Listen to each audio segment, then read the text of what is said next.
This is a little bit different.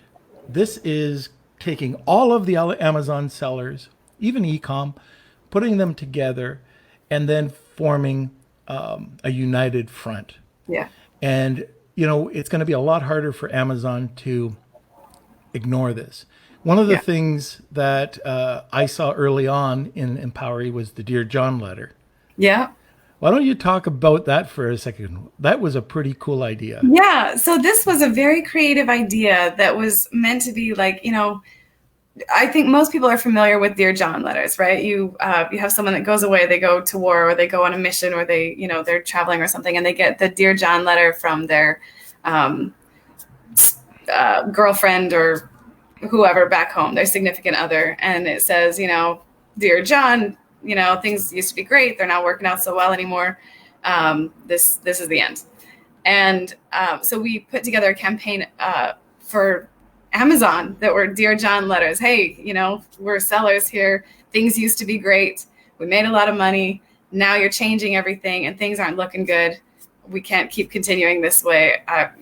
And that's really the way that we approached it, because a lot of people are sending hate mail to Amazon like, hey, you guys don't care about your sellers, and nobody wants to read just a load of negativity. But if you put it in a creative format, then it makes them pay attention more.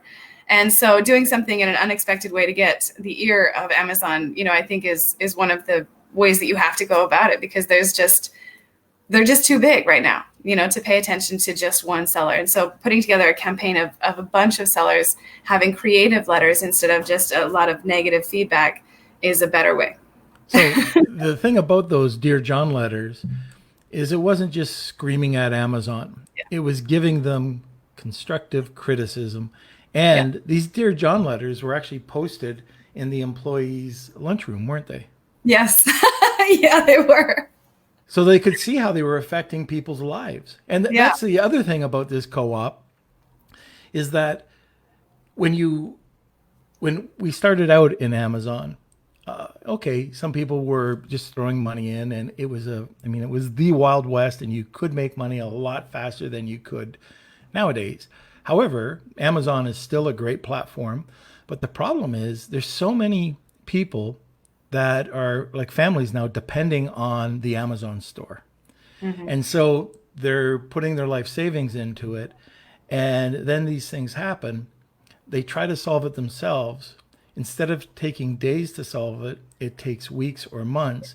And all of a sudden, that family is out of luck. They might lose quite a bit of money, hopefully not their life savings, and you shouldn't be risking your life savings. But anyways, this is another area where I can see it help for those single sellers. And sometimes we haven't got into, what it costs to get and work with Empowery. This is secondary.